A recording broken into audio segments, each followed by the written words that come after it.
Professor George Estabrooks worked at Colgate University in New York in 1943. He wrote a book, Hypnotism, in which was a chapter titled This Man Hitler, where he shared his thoughts about how Hitler was able to achieve what he did. In 1957, the revised edition of Hypnotism was released. The chapter was also revised and now titled Hypnotism and Human Affairs. This revised chapter was very different. I feel that both chapters have value to read when looking at how democracies can slide into being autocracies. In this video, I'll share what Estabrooks said the stages are for a dictator to do what they do, and then how he described this applying to Hitler. All of this is from the original 1943 book, which goes into more detail on this topic. Then I share some information based on what Estabrooks said in the 1957 revised edition, where he also discussed how you can tell if you're being presented with information designed to manipulate you, and a few other bits. The This Man Hitler chapter begins, as the reader will recall, we have several times made the statement that Hitler was the world's best hypnotist. Estabrooks continues on to qualify that statement and gives some explanation. He first states that suggestion has been defined as the acceptance of a proposition in the absence of logically adequate proof, and then proceeds to say, let us take an example which may apply to any one of us in the next 5 years and work back to our explanation from that. Estabrooks then gives a hypothetical example about chatting to a neighbour friend who mentions that he has heard that another neighbour is a German spy. You like this neighbour and don't want to engage in this conversation, so the conversation ends. Hours later, that same friend arrives back at your house. They've been drinking and are highly emotional. They bring up the neighbour again, stating, we're at war with Germany. Why wait until he does his dirty work? Let's take him out. Estabrooks questions, what happens next? He says, let's assume you like to be fair-minded and to keep out of trouble, so you don't go with your friend, but you sit at home, worried and confused about the whole situation. Then, a few hours later, you hear a commotion outside and see that a mob has formed outside that neighbour's house.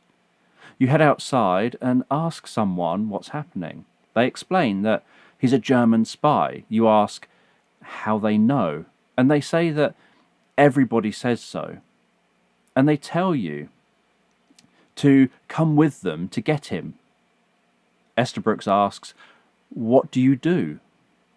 He states that, reading this, you probably think you would do the right thing, try to calm the mob, talk reason, etc. He shares that, in reality, you'll likely hang around the outside of the mob, feeling unhappy with everything, but making no actual attempt to stop what's happening. After a short while, you start to question whether perhaps this person is a spy, and why shouldn't he be stopped? You don't yet get involved, but you're now not against them doing what they're doing. Estabrooks shares that what studies show often happens next is that your passive acceptance of what's happening changes to active participation. You become one of the mob. He states, reading this book, such a statement may seem absurd, but we can assure you it's anything but absurd. The mob has a fatal habit of engulfing those who come merely as passive spectators. He then goes on to state why this is the case, stating that the first emotion you would likely experience is fear.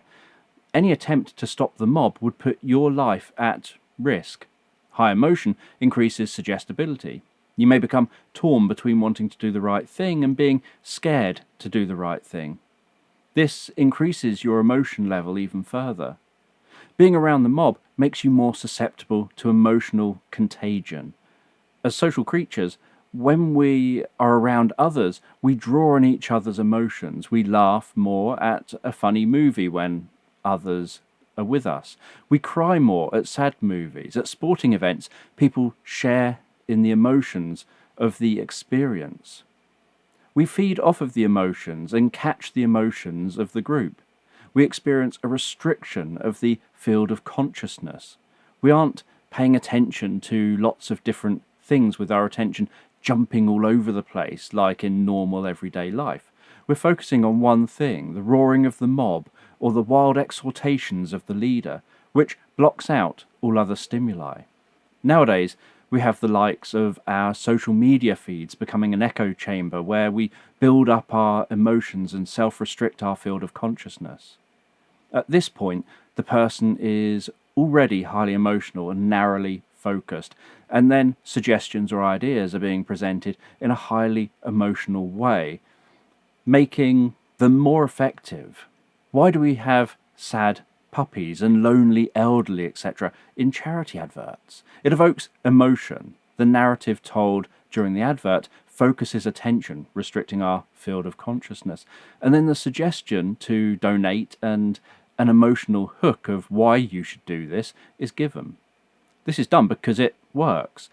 And then you start getting an avalanche where the situation creates emotion. This emotion makes us more suggestible. This increase in suggestibility makes us more emotional, which makes us more suggestible, and the cycle continues. Estabrooks continues on that there are two other factors which occur. One is social sanction and a feeling of omnipotence. This is that we unconsciously feel a desire to conform to a group and accept the norms of the group. So we can do bad things and at the time not think of them as bad. This social sanction can give a feeling of omnipotence. Everyone agrees with this behaviour. It is what everyone else is doing, so it's okay. The final factor is removal of inhibition.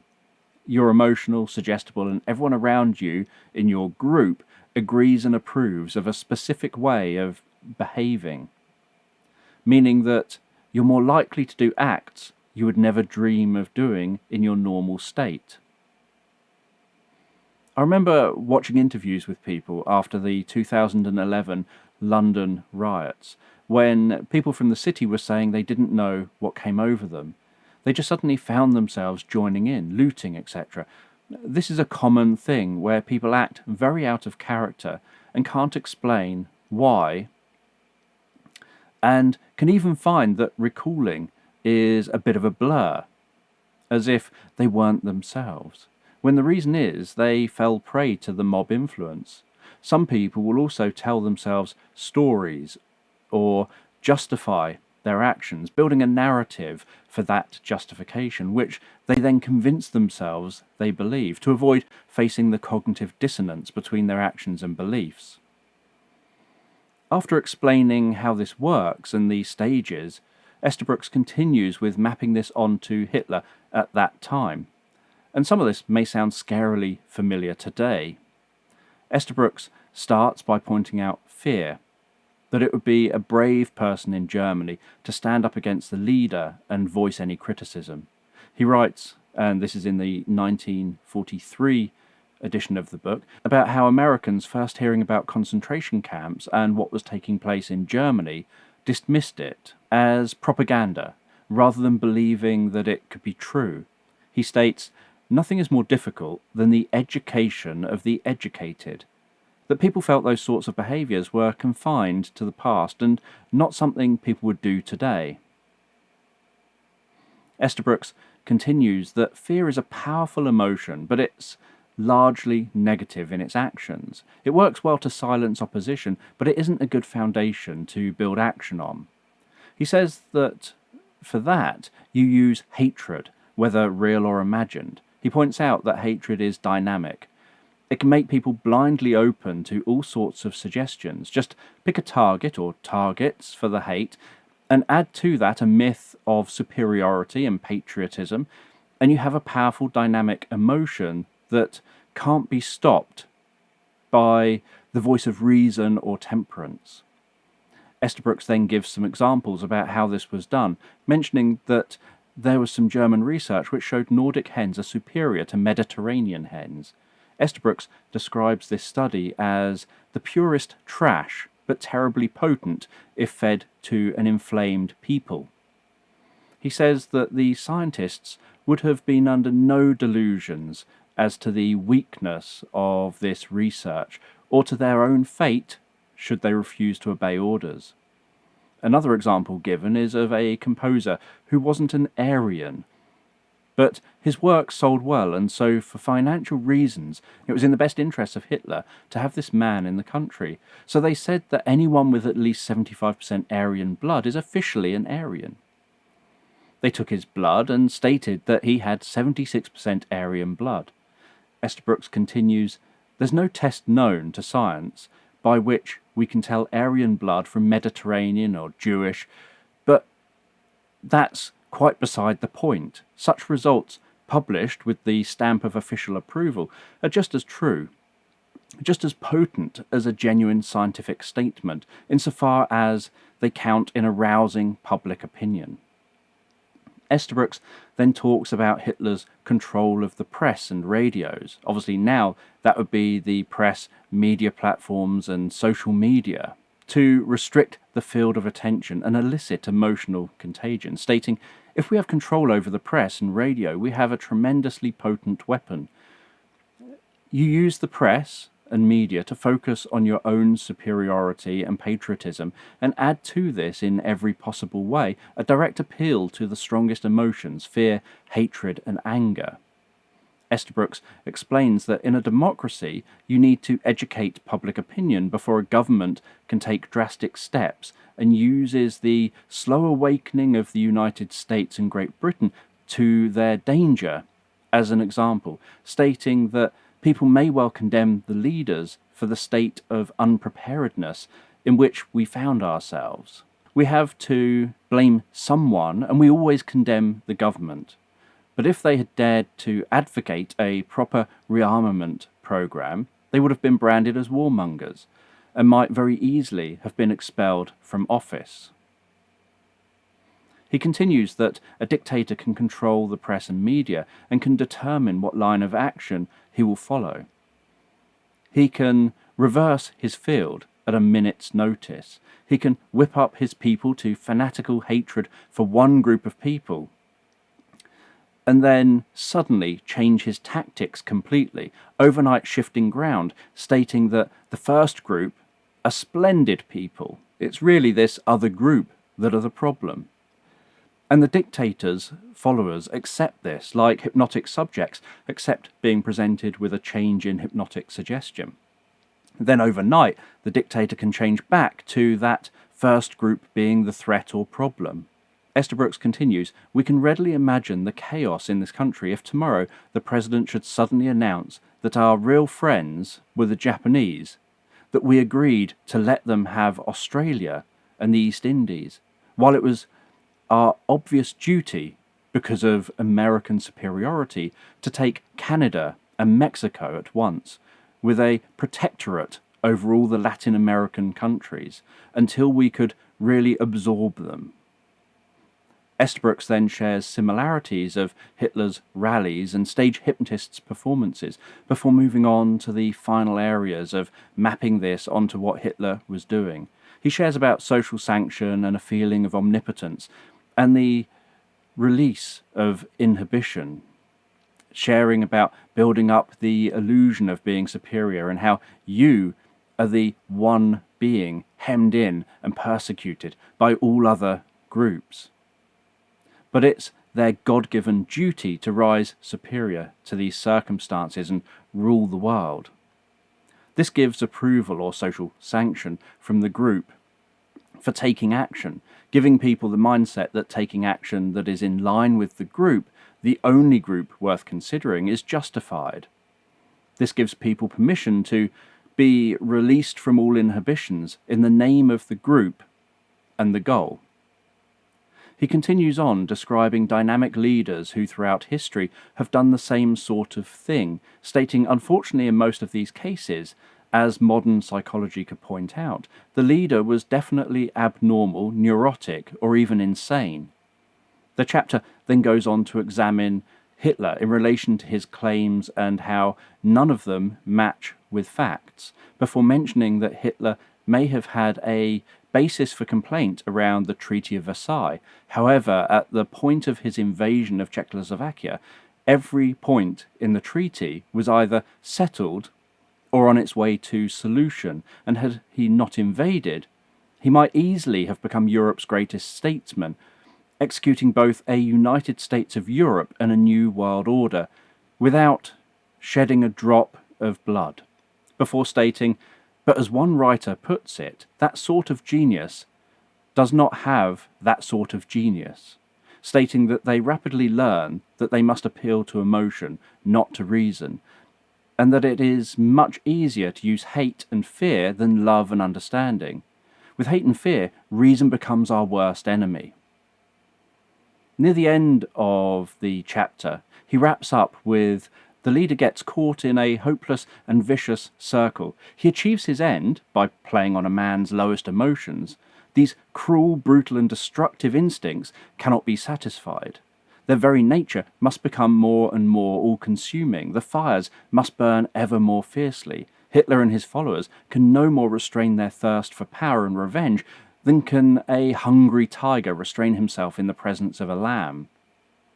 In the 1957 edition of Hypnotism, the updated chapter, now titled Hypnotism and Human Affairs, also describes the above focus the dictator gets people into as a monomotivational field, a state where his ideas and his ideas only are to be considered, and where his followers have only one line of thought, his line of thought, that his ideas are few, simple, and that no one is allowed to question them. Estabrooks states that for those following the dictator, it doesn't occur to them that there are two sides to an argument, or rather, there are indeed two sides to any argument, his side and the one that's wrong. If you're living under a dictator, you're perfectly free to do as you're told. And continues on, if this type of freedom doesn't appeal to you, then you're certainly free to say so and take the consequences. He asks the reader, how can you tell if you're making a good choice over who to support? And states, is the person promoting democratic ideals or trying to rally people up or evoke fear, hate, or anger?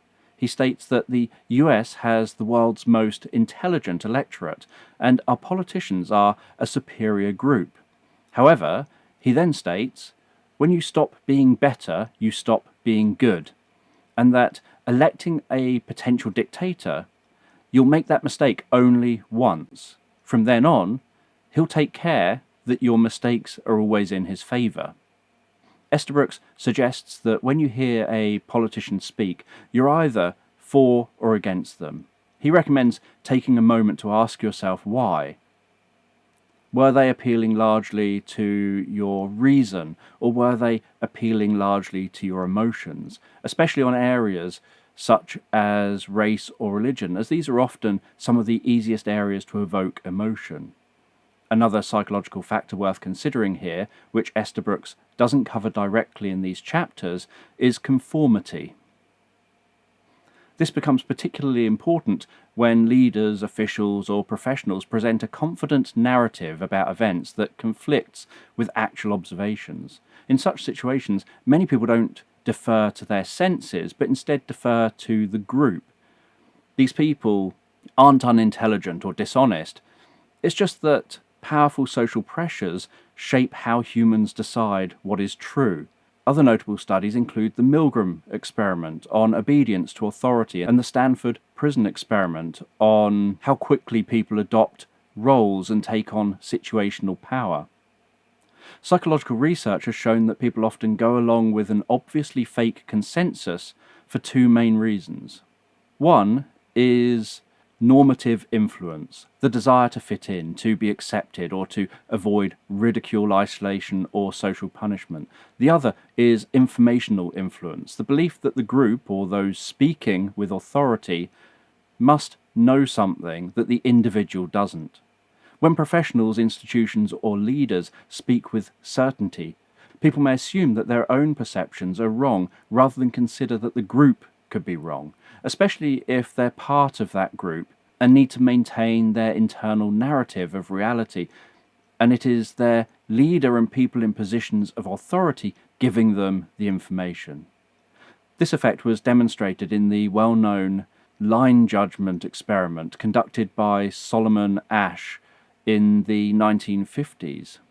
Participants were asked to judge the length of simple lines, a task with an objectively correct answer. However, when confederates of the experimenter deliberately gave the wrong answer, almost 3/4 of participants went along with the incorrect majority at least once. In any given trial, about 1/3 of people went along with the majority, about 25% never went with the incorrect majority, and about 5% of people always went with the incorrect majority. Many later reported that they knew the group was wrong, but they didn't want to stand out or assumed the group must be seeing something they weren't noticing. And even among those who never conformed, in many cases, reported finding this difficult, feeling an impulse to want to conform, and almost doubting themselves and relieved when they found out what the experiment was about and that they didn't go along with the consensus, but continued to stick to expressing their own thoughts. What's interesting is that the presence of just one dissenting voice dramatically reduces conformity.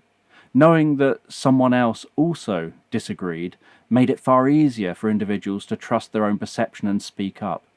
This helps explain why suppressing dissent, discrediting alternative viewpoints, or portraying critics as immoral or dangerous is such an effective tactic when shaping public opinion, but also why it's so important for people to stand up and be that voice, especially if they're known to be from within the group they're speaking out against.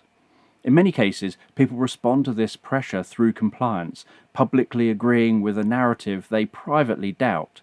Over time, however, repeated exposure, emotional reinforcement, and social approval can lead to internalization where the individual comes to genuinely accept the group's version of events, even when it conflicts with observable facts. At a collective level, this can contribute to groupthink, where questioning the narrative itself becomes unthinkable, and where incorrect or even dangerous beliefs and actions are normalized. This matters when emotionally charged events are followed by immediate, authoritative explanations that frame how those events should be understood, particularly when alternative interpretations are dismissed or condemned or observable facts are denied. In these situations, conformity arises because of fear, uncertainty, and social pressure. Being aware of how dictators can take hold and potentially disrupt democracies is important for people to know. If you know the techniques and approaches used to manipulate you, then you're more likely to recognize these when they're used. And because you recognize the manipulation, you have more ability to push back against that manipulation. Thanks for watching.